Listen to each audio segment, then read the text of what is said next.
आदरणीय भूपेश बघेल जी, श्री अजय लल्लू जी, श्रीमती आराधना मिश्रा जी, नसीमुद्दीन सिद्दीकी जी, श्री गजराज सिंह जी, श्री संजय कपूर जी, श्री इमरान प्रतापगढ़ी जी, श्री नरेश सैनी जी, श्री मसूद अख्तर जी, श्री फूल कुमार जी, श्री दीपक कुमार जी, प्रवीण अरुण जी, श्रीमती सुप्रिया अरुण जी, ओमवती देवी जी, श्रीमती इंदिरा भाटी जी, श्री जितेंद्र बघेल जी, श्री धीरज गुर्जर जी और श्री तौकीर आलम जी और यहाँ उपस्थित सभी नेतागण, पार्टी के कार्यकर्ता, पार्टी के पदाधिकारी, सभी सचिव, आप सबको मेरे ससुराल में बहुत बहुत स्वागत।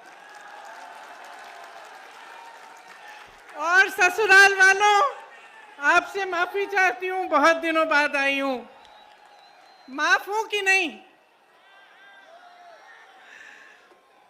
आपके शहर ने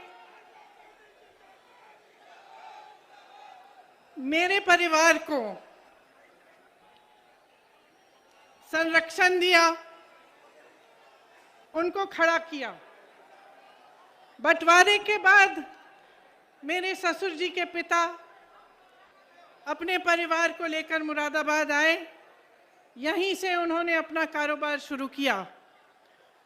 यहाँ के हुनर, यहाँ के लोगों की मदद से, उनकी अपनी मेहनत से उन्होंने अपना जीवन बनाया, अपने बच्चों का भविष्य बनाया। आज मुझे यहाँ आकर बहुत गर्व हो रहा है और मैं आप सबको भी यहाँ इस सभा में आप सबकी भी स्वागत करना चाहती हूँ। मुरादाबाद देश विदेश में पीतल नगरी के नाम जाना जाता है। मुझे याद है, शादी के वक्त एक खुशहाल शहर था, समृद्ध था, तेजी से आगे बढ़ रहा था। यहाँ उस समय हवाई अड्डे बनने की भी बात होती थी और शहर को विकसित करने की बहुत बातें होती थी। उस समय ये सब हो क्यों पाया? क्योंकि आपके हुनर के साथ साथ, व्यापारियों के मेहनत के साथ साथ, मजदूरों के मेहनत के साथ साथ आपको के पास एक ऐसी सरकार थी जिसने आपका समर्थन किया, जिसने आपको आगे बढ़ने के लिए, आपको विकसित बनाने के लिए मदद किया। मुझे याद है उस समय एक्सपोर्ट प्रमोशन काउंसिल हैंडीक्राफ्ट के लिए बनी। एक्सपोर्टरों को ड्रॉबैक मिलते थे, ब्याज की सब्सिडी मिलती थी। राजीव गांधी जी, मेरे पिताजी ने कारोबारियों के लोन भी माफ़ किए, टैक्स में भी मदद होती थी। उस तरह से यहाँ का कारोबार बहुत बड़ा, आपका ये शहर फूला फला आगे बढ़ा। आज स्थिति क्या है? आज हालात क्या है? जहां 8,000 करोड़ रुपए का कारोबार होता था, निर्यात होता था यहाँ से, आज 2,000 करोड़ घट गया है। सिर्फ पिछले 5-6 सालों में 3 लाख कारीगरों की रोजी रोटी खत्म हो चुकी है। भाजपा की नीतियों ने कारोबार, आपके भविष्य को बर्बाद किया है। सबसे पहले तो नोटबंदी लागू की, इससे आपको बहुत संकट हुआ। आपको बताया गया कि देश के लिए ये काम हो रहा है कि काला धन वापस आएगा। कोई काला धन वापस नहीं आया। आप सबको अच्छी तरह मालूम है कि क्या हुआ। उसी तरह से जीएसटी लागू की गई, जिससे आपकी कमर तोड़ी गई। निर्यातकों का ड्रॉबैक खत्म किया गया, ब्याज पर सब्सिडी नहीं मिलती। कारीगरों को दिहाड़ी की दिहाड़ी आधी हुई। कारोबारों में मंदी हुई, बिजली महंगी हुई, डीजल महंगा हुआ, कच्चा माल महंगा हुआ। उधर चीन तेजी से आगे बढ़ रहा था।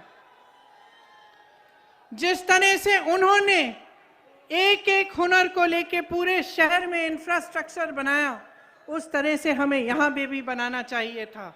यहाँ पे सारी उपलब्धियां और सारी सुविधाएं उपलब्ध होनी चाहिए थी। यहाँ का इंफ्रास्ट्रक्चर मजबूत करना चाहिए था। यहाँ पे पूरी तरह से मदद करनी चाहिए थी ताकि आपका शहर भी विकसित हो पाए। ये सब नहीं हुआ। आपने पीतल नगरी बनाई, उद्योग नगरी बनाई, अपने हाथों से, अपने खून, अपने पसीने से बनाई। ये सरकार सिर्फ अंधेर नगरी बनाती है और अंधेर नगरी का चौपट राजा है। व्यापार आज पूरे प्रदेश में चौपट है, युवाओं का भविष्य चौपट है, खेती किसानी चौपट है, महंगाई से घर का बजट चौपट है। आपने देखा होगा 27 नवंबर को यूपी टेट की परीक्षा हुई। 22 लाख युवाओं ने मेहनत की, 2 सालों के लिए काम किया। क्या हुआ? पेपर आउट हो गया, परीक्षा रद्द की गई, भर्ती फिर से लटक गई। फिर से क्यों कह रही हूं? क्योंकि इस तरह से तमाम भर्तियां हैं। मैं ऐसे लोगों से बात कर चुकी हूं, ऐसे युवाओं से बात कर चुकी हूं जो 6 सालों से नियुक्तियों का इंतजार कर रहे हैं, जिन्होंने 4-5 परीक्षाएं दे दी हैं, लेकिन आज तक उनको रोजगार नहीं मिला। यहाँ पेपर आउट हुआ, नई बात नहीं थी। 12 परीक्षाओं में इस तरह से हुआ है। 10 लाख से अधिक सरकारी पद खाली पड़े हैं, लेकिन युवाओं को रोजगार नहीं मिल रहा। योगी आदित्यनाथ जी बयान देते हैं कि उत्तर प्रदेश में नौकरियां बहुत हैं, नौकरी योग्य युवा कम है। अब आप बताइए, जहां जहां मैं जाती हूं मुझे ऐसे युवा मिलते हैं जिन्होंने बीए पास की है, किसी ने आईटीआई पास किया है, किसी को एमए भी हुआ है, और मुश्किल से संघर्ष करके। मैं एक वाल्मीकि कॉलोनी में गई लखनऊ में, वहां मैं एक महिला से मिली। उसने मुझे कहा कि मैं संघर्ष करके, घरों में काम कर करके 4-5 हजार रुपए का वेतन लेके मैंने अपनी बेटी को पढ़ाया। मेरी बेटी बीए कर चुकी है, आईटीआई पास है, आज तक दर दर भटक रही है, उसको नौकरी नहीं मिली। अगले घर में गई, वही समस्या, अगले घर में गई, वही समस्या। मैं कम से कम 10 परिवारों से मिली उसी एक कॉलोनी में। सब ने मेहनत से अपने बच्चों को पढ़ाया। नौजवान मेरे सामने आए, उन्होंने सब ने कहा कि हम दीदी हमने पढ़ाई की है, कहीं पे रोजगार नहीं मिलता। और योगी जी इस तरह के बयान देते हैं। ये सब क्यों हो रहा है? मैं आपको एक छोटी सी बात बताती हूँ। बघेल जी यहाँ उपस्थित हैं। 2 दिन पहले बघेल जी बता रहे थे कि उत्तर प्रदेश के कुछ व्यापारियों से, उद्योगपतियों से उनकी चर्चा चल रही थी।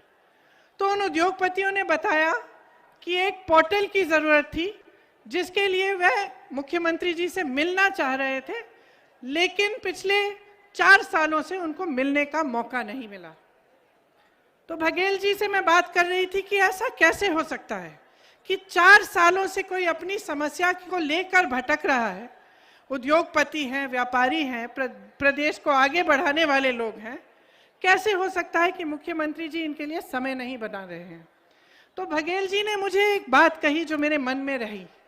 उन्होंने कहा, देखिए दीदी, हमारे प्रदेश में जाति और धर्म पर आधारित राजनीति कम होती है और विकास पर आधारित राजनीति होती है। उत्तर प्रदेश में सांप्रदायिकता पर आधारित राजनीति और जातिवाद पर आधारित राजनीति इतनी भयानक है कि मुख्यमंत्री भी जानता है कि लोगों की समस्याओं का हल करने के बजाय चुनाव के समय आएगा, धर्म की बात करेगा, जाति की बात करेगा, चुनाव जीत के निकल जाएंगे और उनको कोई जवाबदेही ही नहीं रहेगी। तो ये बात मेरे मन में बहुत गहराई से, मैंने इस बारे में सोचा। ये बात सही है। जब तक पब्लिक जवाबदेही नहीं मांगेगी अपनी नेताओं से, तब तक ये सिलसिला चलता रहेगा। जब तक वोट विकास के आधार पर नहीं डलेगा, जब तक आप ये सवाल नहीं करेंगे कि मेरे गांव में मेरे लिए, मेरे शहर में आपने 5 सालों में क्या किया? जब तक ये सवाल सबसे महत्वपूर्ण नहीं होगा, तब तक इसी तरह की राजनीति में आप फंसे रहेंगे, माफियाओं के दलदल में फंसे रहेंगे।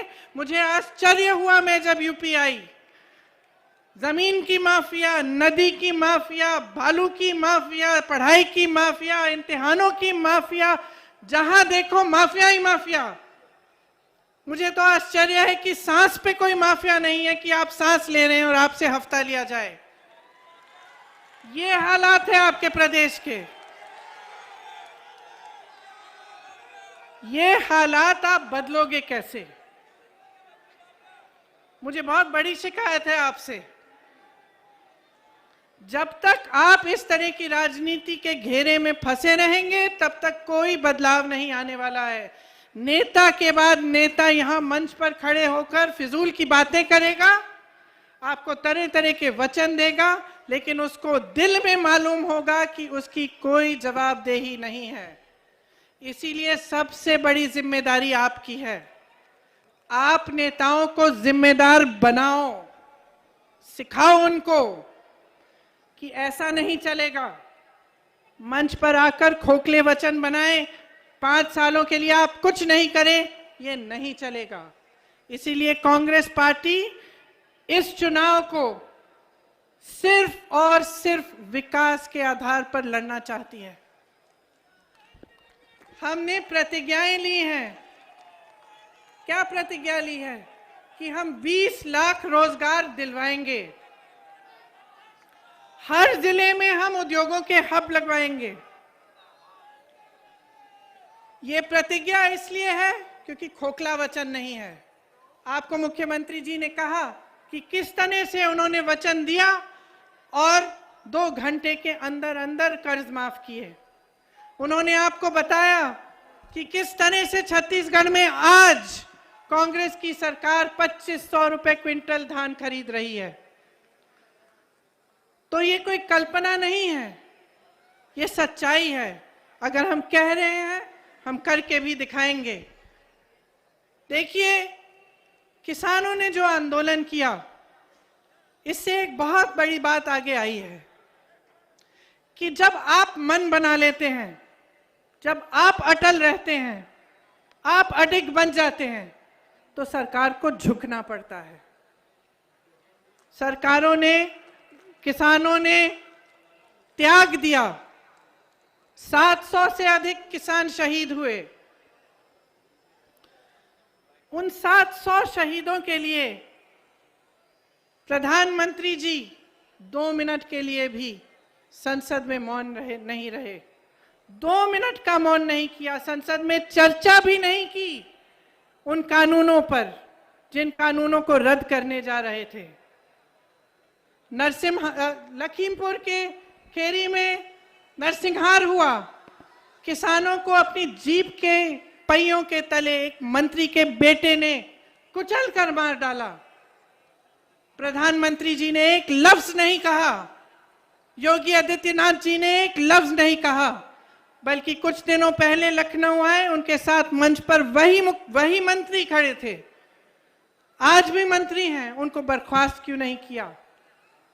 अगर उन्होंने उन परिवारों से बात करने की कष्ट की होती जिनके बच्चे शहीद हुए, उन विधवाओं से जिनके पति शहीद हुए, तो उनको पता चलता कि वो परिवार क्या महसूस कर रहे हैं, किस संकट से गुजर रहे हैं।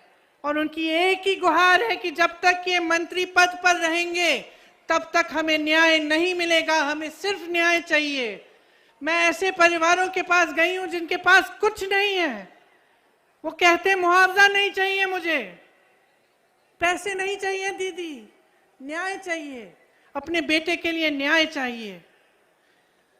इसीलिए मैं कहना चाहती हूं कि जो सबसे बड़ी बात किसान आंदोलन से ये निकली है कि शक्ति आपके हाथों में है, इस शक्ति को पहचानिए। इन 3 काले कानूनों के अलावा किसानों की बहुत बड़ी बड़ी समस्याएं हैं जिनको सरकार बार बार नकार रही है।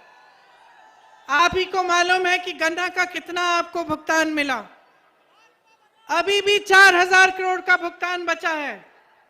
नरेंद्र मोदी जी का एक हवाई जहाज जो उन्होंने पिछले साल खरीदा, कोरोना के समय खरीदा, 8,000 करोड़ का है।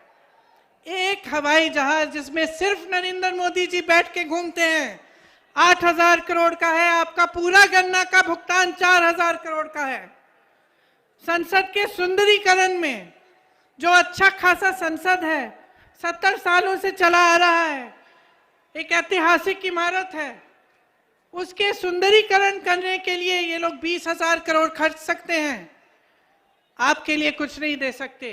आपके कर्ज माफ करने की बात होती है तो चुप हो जाते हैं, कहते हैं कि पैसा नहीं है। आज खाद की लाइनों में किसान अपना दम तोड़ रहे हैं। मैं ललितपुर के 4 परिवारों से मिलने गई। 2 किसानों ने खाद की लाइन में खड़े होते हुए दम तोड़ा, और 2 ऐसे किसान थे जो इतने समय के लिए खाद की लाइन में खड़े रहे और खाद खत्म हो गई, मायूस होकर घर आए, आत्महत्या कर ली। उनकी छोटी छोटी सी बच्चियों ने मेरे से बात की कि दीदी हम क्या करेंगे। डीजल का दाम आसमान छू रहा है। आपको एमएसपी के कम दाम में आपसे धान और गेहूं खरीदा जा रहा है। हमारी ये प्रतिज्ञा है कि छत्तीसगढ़ की तरह यहां पर भी 2500 रुपए में धान खरीदा जाएगा। यहां पर भी गेहूं 400 रुपए क्विंटल में खरीदा जाएगा। माफ करिए, गन्ना 2500 में गेहूं और धान और 400 में गन्ना। किसानों के लिए हमने तय किया है कि आपका पूरा कर्जा हम माफ कराएंगे। देखिए, महंगाई बहुत ज्यादा है।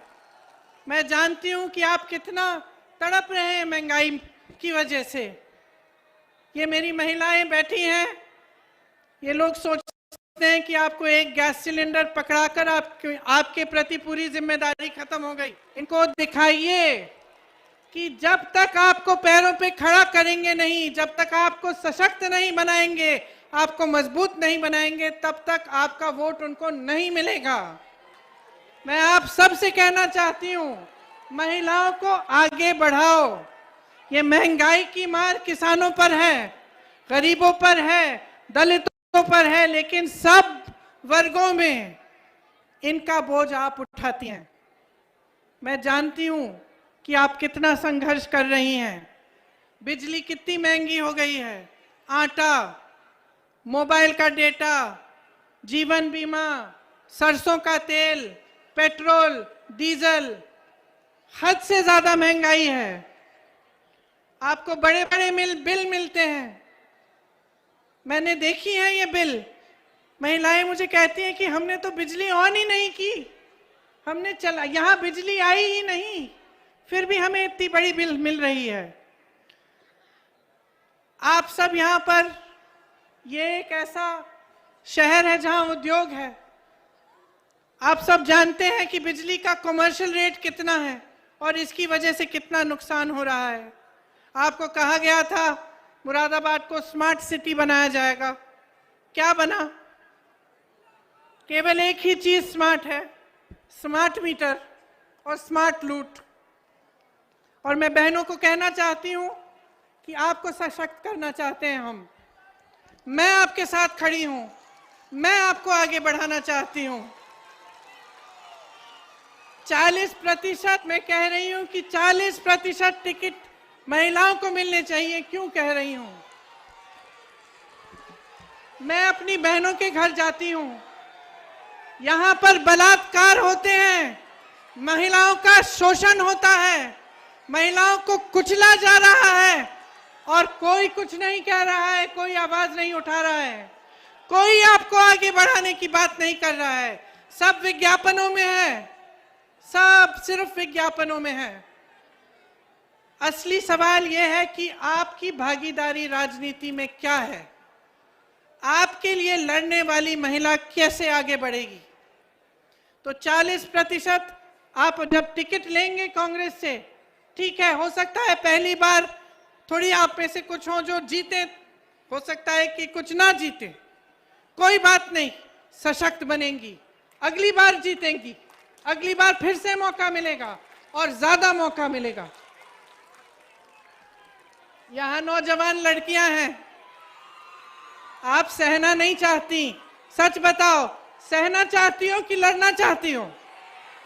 अपने हकों के लिए लड़ना चाहती हो या अत्याचार सहना चाहती हो?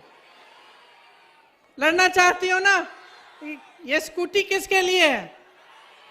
स्मार्टफोन किसके लिए है? आपको मिलेगा। आप महिलाओं को सशक्त बनाओ।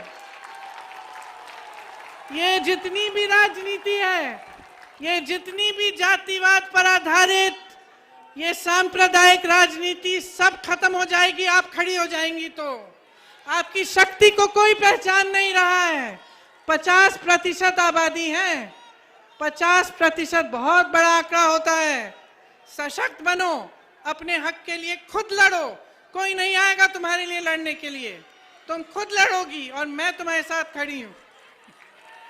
जोर से बोलो, लड़की हूं, लड़की हूं, शाबाश, लड़की हूं, शाबाश। देखिए, किसानों के लिए हमने तय किया है कि हम कर्जा माफ करेंगे और सबके लिए तय किया है कि बिजली बिल हाफ होगी। कोरोना काल का बकाया खास तौर से जो छोटे दुकानदार, छोटे व्यापारियों ने दिया, वो साफ किया जाएगा। कोरोना में आपने बहुत संकट झेला, सरकार आपके प्रति आक्रामक बन गई, आपने ऑक्सीजन मांगा तो सरकार आपके पीछे पड़ गई, आपकी मदद नहीं हुई। आपको ये दौर अच्छी तरह से याद होगा। उद्योग, एक्सपोर्ट, ठेले कुमचे वाले, सबका व्यापार कम हुआ, काफी लोगों का व्यापार बंद भी हुआ। उन्हें हम फिर से मदद करना चाहते हैं कि दोबारा अपने पैरों पे खड़े हों। इसीलिए सबसे गरीब परिवार, जिन्होंने सबसे ज्यादा संकट, जिनको सबसे ज्यादा संकट पहुंचा कोरोना से, उनको हम 25,000 रुपए देना चाहते हैं। देखिए, अगर हमारी सरकार आएगी, अगर हमारी सरकार आएगी तो चाहे कोई भी बीमारी हो, 10 लाख रुपए का इलाज सरकार मुफ्त में कराएगी।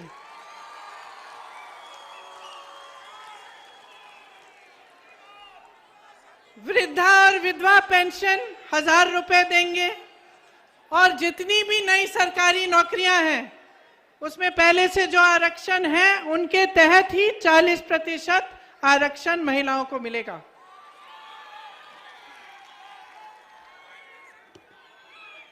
सुनिए, लोकतंत्र में जनता जिंदाबाद है। मैंने आपसे पहले भी कहा, मेरी आप सबसे शिकायत है, अपने नेताओं से आप हिसाब नहीं मांगते। चुनाव आता है तो सफाई कर्मचारियों के साथ नरेंद्र मोदी जी अपनी फोटो खिंचवा लेते हैं। आगरा में अरुण वाल्मीकि के पूरे परिवार को 3-4 दिनों के लिए जेल में रख के, पुलिस स्टेशन में रख के बुरी तरह पीटा जाता है तो कुछ नहीं कहते, आप हिसाब नहीं मांगते। हाथरस में एक दलित लड़की के साथ बलात्कार किया जाता है, पुलिस प्रशासन द्वारा उसकी चिता जलाई जाती है, उसके माँ बाप को आने भी नहीं दिया जाता। प्रधानमंत्री जी चुप रहते हैं, मुख्यमंत्री जी चुप रहते हैं, आप हिसाब क्यों नहीं मांगते? किसानों का रोज रोज अपमान किया, तरह तरह की चीजें कही, देशद्रोही, आंदोलन जीवी, भगवान जाने क्या क्या कहा। चुनाव आ रहा है ना, चुनाव आ रहा है ना, अब क्या कह रहे हैं? मुझे माफ करिए। क्यों माफ कर रहे हैं आप? क्यों माफ कर रहे हैं? हिसाब मांगिए। कोरोना काल में लापरवाही हुई, किसने भुगता? किसके परिवार उजड़े? आपने हिसाब मांगा, हिसाब मांगो। आपको अगर डिलीवरी चाहिए, आगे बढ़ना चाहते हैं आप, राजनीतिक दलों और उनके नेताओं से अपना रिश्ता बदलो, उनकी असलियत पहचानो, उन्हें अपने प्रति जवाबदेह बनाओ, उनसे हिसाब मांगो। मैंने सुना है कई लोग कहते हैं कि भाजपा तो फूट फैलाकर फिर से जीतेगी। क्यों? क्योंकि असलियत ये है कि जिनको आज मुख्य विपक्ष माना जा रहा है, वे विकास का एजेंडा सेट नहीं कर रहे, वे भी इसी तरह की राजनीति करना चाहते हैं। सपा और बसपा ने भी जाति और धर्म की ही राजनीति को आगे बढ़ाया है। सपा सरकार में जातिवाद और गुंडाई, और बसपा में आपने लूट देखा है। तो स्वाभाविक है विकास की बात नहीं होगी, आपके मुद्दे उठाए नहीं जाएंगे। आपने समाजवादी का नारा देखा है, नया नारा सुना है, आ रहे हैं अखिलेश।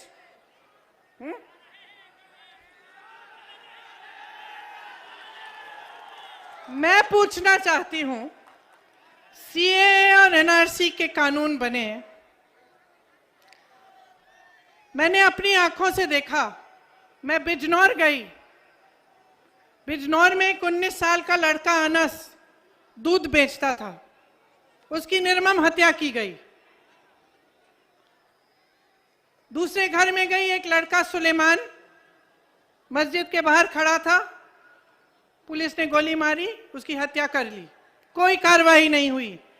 मैं पूछना चाहती हूं, क्या अखिलेश जी आए?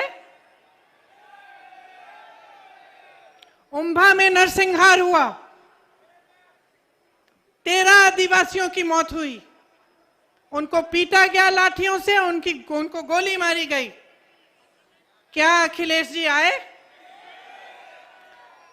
उन्नाव और हाथरस में क्या हुआ? मेरी बहनें बैठी हुई हैं। उन्नाव और हाथरस में महिलाओं पर अत्याचार हुआ, उनको जलाया गया। क्या अखिलेश जी आए? किसानों के आंदोलन में लखीमपुर खीरी में नरसंहार हुआ, जैसे मैंने कहा, आप सब ने देखा वो वीडियो, जीप के नीचे किसानों को कुचला गया। क्या अखिलेश जी आए? तो अब चुनाव के समय क्यों आ रहे हैं?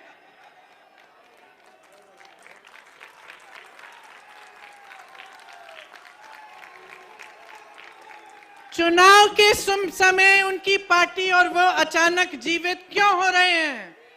पिछले 5 सालों से कहां थे जब कांग्रेस सड़कों पर लड़ रही थी, जब कांग्रेस के 18,500 से ज्यादा कार्यकर्ता जेल में बैठे थे, जब हमारे अध्यक्ष 28 दिन के लिए कोरोना के समय जेल में थे, तब समाजवादी के नेता कहां थे? तब समाजवादी के कार्यकर्ता कहां थे? तब अखिलेश जी कहां थे?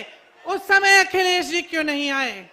मैं पूछना चाहती हूं, जब दलितों पर अत्याचार हुआ, हाथरस में हुआ, आगरा में हुआ, अभी हाल में फाफामऊ इलाहाबाद में मैं गई थी, दलित परिवार पर अत्याचार हुआ, उनको चारों को, माँ, बाप, बेटा, 10 साल का बेटा जिसको ठीक से सुनाई भी नहीं देता था, और 15 साल की लड़की का बलात्कार करके उन सब की हत्या की गई। मैं पूछना चाहती हूं, बसपा के नेता कहां थे? उन्होंने आवाज क्यों नहीं उठाई? जब वे बयान देते हैं तो ऐसा क्यों लगता है कि भाजपा जैसा ही बयान दे रहे हैं? क्योंकि सब अंत में ये सोचते हैं कि आपकी समस्याएं, आपके दुख, आपका दर्द, आपकी पीड़ा, आपका संघर्ष से उनकी राजनीति से कोई मतलब नहीं है। सब सोचते हैं कि वे सांप्रदायिकता के आधार पर, जाति के आधार पर आपसे वोट मांगने आएंगे। आप देखेंगे कि आपके प्रतिनिधि हैं, आप सोचेंगे आपकी जाति के या आपके धर्म के, आपसे वोट मिल जाएगा और उनको कोई काम करने की जरूरत नहीं है। ये सोच आपको जबरदस्ती बदलवानी है। आपका संघर्ष है जिसने इस देश को बनाया है। किसानों की शहादत ने इस देश को बनाया है। हमें आजादी किसानों ने दिलवाई, आपके पूर्वजों ने दिलवाई। जितने भी बड़े नेता आजादी के समय आंदोलन में थे, सब आप ही में से आए। ये लोकतंत्र है, इसमें आपसे मजबूत कोई नहीं है। और मैं आपसे बताना चाहती हूं कि कोई ऐसा जंग नहीं है जो बगैर लड़े जीता जाता है। तो ये सब जो कह रहे हैं कि जीतने वाले हैं, जब लड़ ही नहीं रहे हैं तो जीतेंगे कैसे? ये सब सिर्फ सोच रहे हैं कि अपना टाइम आएगा, हम राज करेंगे, हम लूटेंगे, 5 साल बाद आकर हम फिजूल के मुद्दे उठाएंगे और हम फिर से राज करेंगे। इस सोच को बदलिए। टाइम आपका है, समझदार आप हो, विवेक आप में है। इस देश को बदलना है, अपने प्रदेश को इस खाई में से निकालना है, तो आपको मजबूत बनना पड़ेगा और आपको बहुत समझदारी से अपना वोट देना पड़ेगा। तो आज मैं यहां इसलिए आई हूं कि मैं आपसे कहना चाहती हूं, मैं आपको मौका देना चाहती हूं राजनीति को बदलने का। मैं अपनी बहनों को मौका देना चाहती हूं और आप सबको कि राजनीति को विकास पर आधारित बनाओ, अपने नेताओं को जिम्मेदार बनाओ। ये देश आपका है, किसी की जागीर नहीं है। कोई कितना भी बड़ा नेता हो, उसकी जागीर नहीं है। ये देश आपका है। अपने घर को संभालो, अपने परिवार को संभालो, अपने देश को संभालो, उसको सुरक्षित रखो, उसको मजबूत करने के लिए सही निर्णय लो। सही निर्णय यही है कि विकास होना चाहिए, चुनाव के समय विकास की बात होनी चाहिए। मैं आप सबको बहुत धन्यवाद देना चाहती हूँ। बारिश हो रही है और कष्ट नहीं दूंगी। आप सबको बहुत बहुत धन्यवाद देती हूँ कि आपने मेरा इंतजार किया, और अगली बार अपने पति को भी यहाँ लेकर आऊंगी, अपने ससुराल, आप सबसे मिलवाऊंगी। आपको बहुत बहुत धन्यवाद। जय हिंद, जय हिंद, जय हिंद।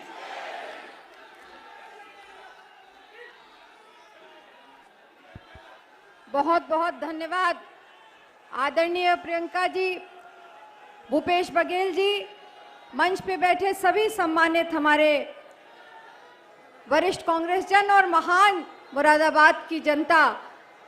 मैं आपसे सिर्फ इतना कहना चाहती हूँ साथी कि आज आपकी बेटी, आपकी बहू आपके बीच में आशीर्वाद मांगने आई है।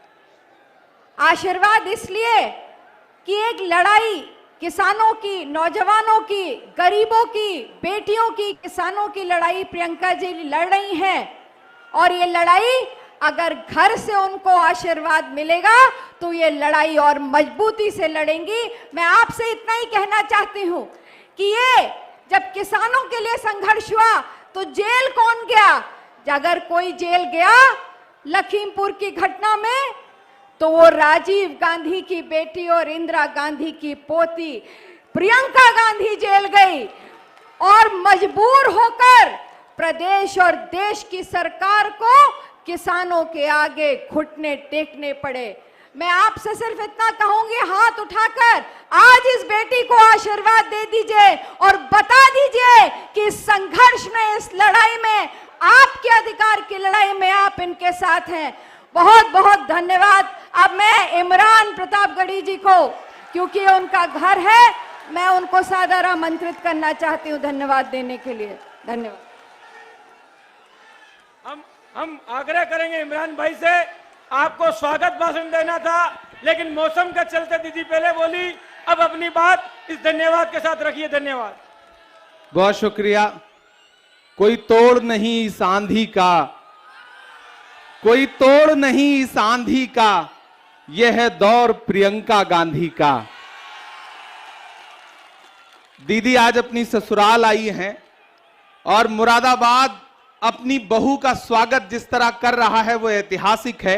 आसमान से बारिश की बूंदें बरस रही हैं, लेकिन दीदी आपने देखा कि आपकी ससुराल के लोग डटे हुए हैं। आज इन्होंने मौसम की परवाह छोड़ दी। ये बस ये सोचा कि आज बहू आ रही है और बहू का इस्तकबाल करना है।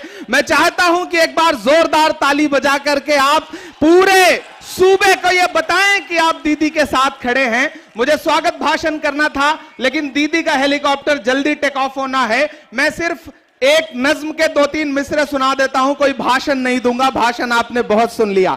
नज्म में बस ये सुनाता हूं कि आप ये समझें कि दीदी कह रही हैं पूरे सूबे से, प्रियंका जी पूरे उत्तर प्रदेश से कह रही हैं कि बेटी बनकर मांग रही हूं, लाओ मुझे सौगात में दो, लाओ मुझे सौगात में दो। यहां से वहां तक मैं जब मिसरे पढ़ रहा हूं, आपकी तालियों का शोर पूरे देश में जाना चाहिए कि बेटी बनकर मांग रही हूं, लाओ मुझे सौगात में दो, लाओ मुझे सौगात में दो। सबको यूपी देकर देखा, अब बेटी के हाथ में दो, अब बेटी के हाथ में दो।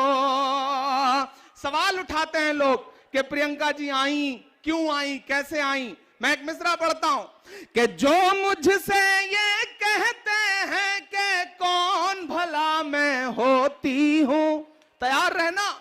जो ये प्रश्न उठाते हैं कि कौन भला मैं होती हूं, उनसे कहो राजीव की बिटिया और इंदिरा की पोती हूं। कि अपनी आंखों के आंसू भी लाओ मुझे सौगात में दो, बेटी बनकर मांग रही हूं, यूपी मेरे हाथ में दो, बेटी बनकर। के पूरा भारत बेच दिया, कैसे व्यापारी बैठे हैं। 70 साल में कांग्रेस ने क्या दिया। एक दिन संसद में मोदी जी ने कहा क्या दिया 70 साल में कांग्रेस ने। बगल में राहुल जी बैठे थे, उन्होंने कहा पलट के अपने लोगों से कि मत बताना, जो बताओगे ये उसको भी बेच देंगे, इनका काम सिर्फ बेचने का है। कि पूरा भारत बेच दिया, कैसे व्यापारी बैठे हैं, दिल्ली से लखनऊ तलक नफरत के पुजारी बैठे हैं। दिल्ली अब की छीनेंगे, पर लखनऊ उसके साथ में दो, बेटी बनकर मांग रही हूं, लाओ मेरे हाथ में दो सबको। और अंतिम पंक्तियां, और इसी के साथ आपसे विदा लूंगा। मैं चाहूंगा कि इन अंतिम पंक्तियों पे एक भी हाथ खामोश नहीं रहेगा। आखिरी पंक्तियां कि यूपी से मेरा बेटी का और बहू का रिश्ता है। तमाम जिले ऐसे हैं जहां के लिए दीदी दीदी हैं, बेटी हैं, लेकिन मुरादाबाद के लिए बहू हैं। आखिरी पंक्तियां कि यूपी से मेरा बेटी का और बहू का रिश्ता है, सिर्फ सियासी नहीं यहां से मेरा लहू का रिश्ता है। अपना हौसला अपनी हिम्मत इस मुश्किल हालात में दो, सबको यूपी देकर देखा, अब बेटी के हाथ में दो, बेटी बनकर। आदरणीय दीदी का एक बार फिर से बहुत आभार प्रकट करता हूं। हम सब आपके इंतजार में थे और इस शहर ने आपका उसी तरह स्वागत किया। बहुत शुक्रिया, बहुत धन्यवाद।